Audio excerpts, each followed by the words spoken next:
again. Felix the Phone Forge here again, and this is a quick tutorial on one of the most basic skills you're going to need if you decide to start modding blasters. In fact, if you can't do this, you are never going to be able to mod a flywheel blaster. What am I talking about? Well, you can probably guess. Soldering, or as the Americans say, soldering with a silent L.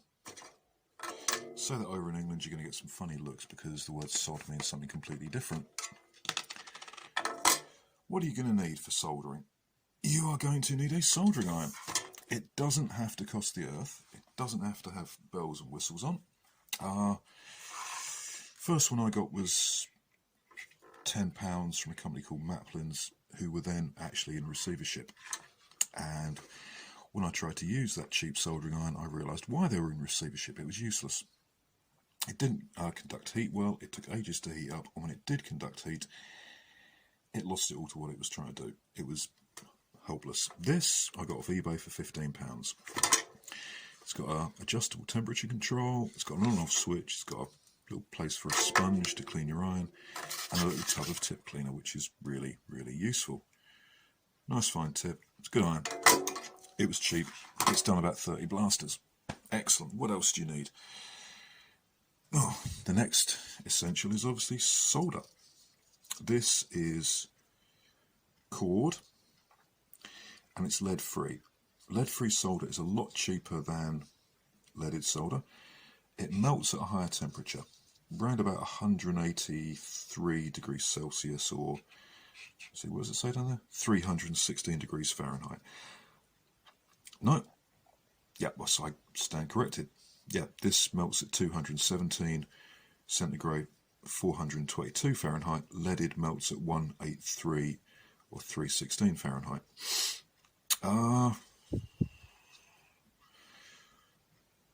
Leaded is a lot more expensive. It's actually, it's easier to work with because leaded solder, when it cools, dries with a nice shiny finish to show you've got a good joint. If you've got a dull finish on leaded solder, it means you probably haven't got that great a joint. This tends to cool down to the same sort of slightly dull finish anyway. But it's cheap. I've got tons of the stuff, so that's what I'm going to use for this video. Next thing, you're going to need a pair of cutters to cut your wire. You are going to need something to hold what you're soldering. A helping hand is very good. A pair of these push to open tweezers is also useful. And I use an old model making vise to hold big things in. Helping hand better, but I keep finding other things to spend the money on. You are going to need either a wire stripper or a knife. Wire strippers are good, but make sure you've got a decent pair. I bought a cheap pair and they're useless, so I don't use them. You don't need them. Something like this, and please be careful if you cut yourself, it's not my fault. You can strip wire by just placing the wire there, rolling it lightly, and then pulling the insulation off. Works just as well, doesn't take any more time, and these are cheap as chips. So, you're also going to need some things to solder. For the purpose of this demonstration, I'm going to use this 5 amp micro switch that came with a Strife full auto kit. It's no use to anybody for Nerf because the current going through even a fairly entry level build would be too much for a 5 amp micro switch. That's 5 amps alternating current. This can take a lot more than 5 amps direct current, which is what most Nerf motors use. But it won't take, if you use this as a rev switch and you even put something, you just put something like Michelle's on, you're talking almost 40 amps going through at stall. That isn't going to take that for very long, so it's useless. So I'm going to show you how to solder on this. And some wire. This is silicone insulated wire that came with a Select Fire Strife kit. I'm using this because it's lying around and I wouldn't use it for anything else. It's not really, I think this is 20 actually. The writing on it is very, very small, so I can't really read it. but I think it's 20. Wouldn't use that for anything. For whatever build you're doing, anything up to about 50 amps at stall, 18 gauge is fine. Anything over that, you're going to want 16 gauge. Anything with a lot of current going through it, like a multi-stage build or some insane motors, you're going to want 14 gauge wire, which is a lot bigger and a lot harder to work with. Silicon insulated wire is great because it's bendy and soft and it stays where you put it. It's not so bendy that it's hard to bend. It is fairly expensive. Over here in the UK, it works out about £1 a metre. So you can use PVC insulated wire if you want. It's just harder to work with. Okay, so onwards. Bear with me while I adjust the camera using my high-tech zoom facility. There we go. So that's what you need to solder. Before we go any further, it might be an idea to explain what soldering is. It's simply a way of forming a joint, an electrically conductive joint between two components. Solder conducts electricity, which is good.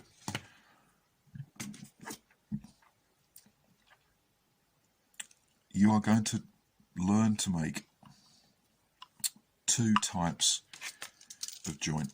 I was trained in an electronics factory, so one of the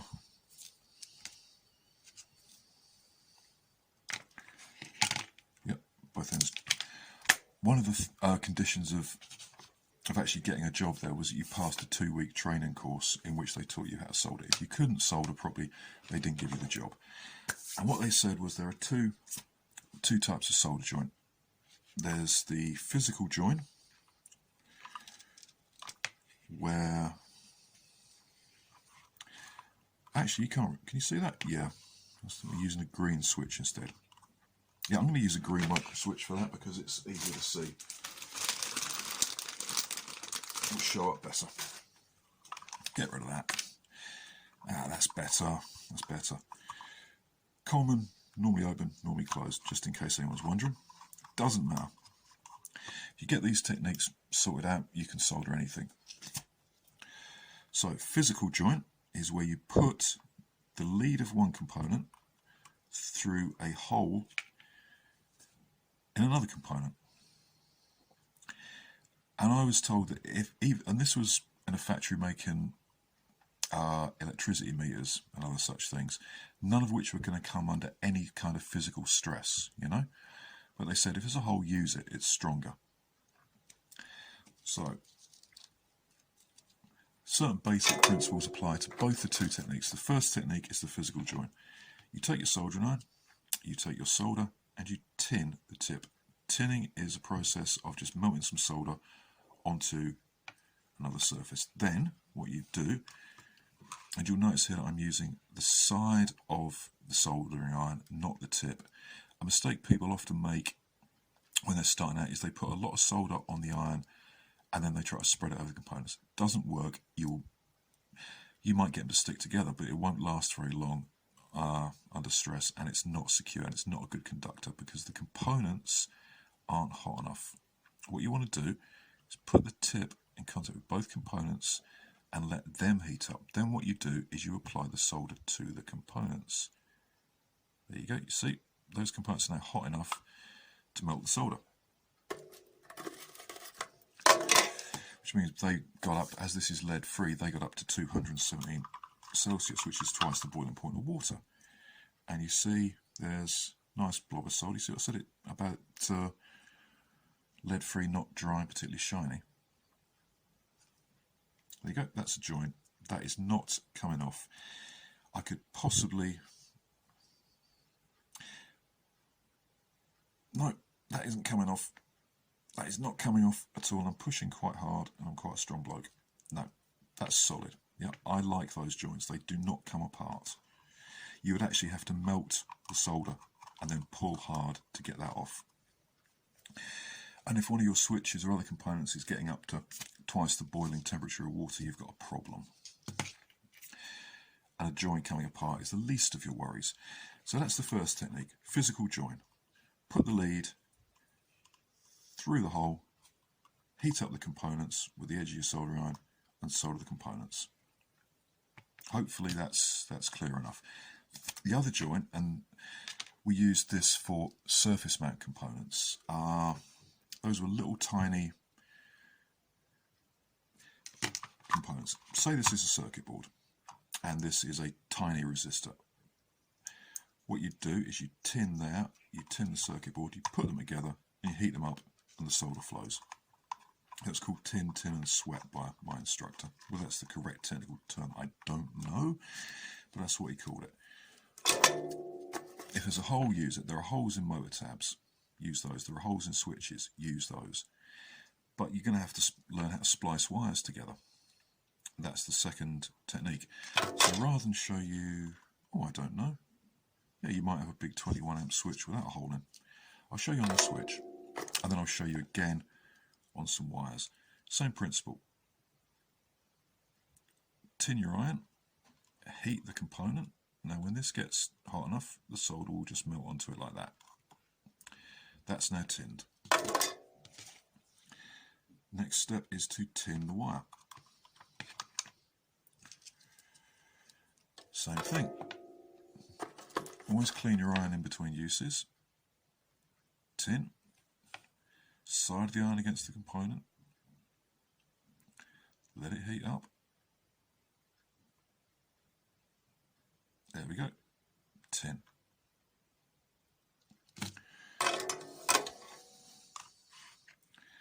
See, that's now got a nice coating of solder on it. So what we now do, and this is why this technique is harder than the first one, because you've got to have steady enough hands. I find it helps to bend the wire in an approximately correct shape to hold the two components together like that until both sets of solder have melted. So tin, off camera, yeah, okay, that on there.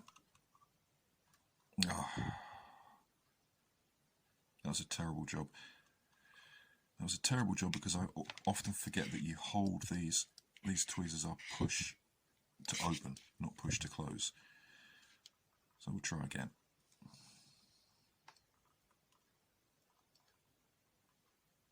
Let that dry. Cool down, whatever else you want to call it. There we go. And that, that's a terrible joint, but you get the idea. We've got the same result, but with different techniques. I would trust this more than I would trust this. But there you go. So, if you can get those two techniques sorted, you can pretty much solder anything you're likely to need short of a complicated circuit board in a Nerf blaster. Now, a common thing you find you have to do is splice wires together. If you put an active motor braking on a full auto build, or like me, you prefer to splice a wire in from your main loom to the flywheel cage, you're going to have to learn how to splice wires. It's exactly the same as the second technique. You tin both wires, and then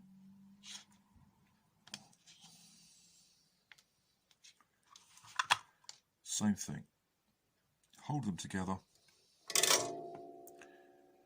heat them up, and watch the solder melting.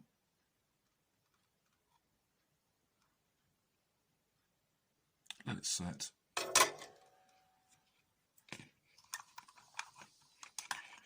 And there you go, spliced wire.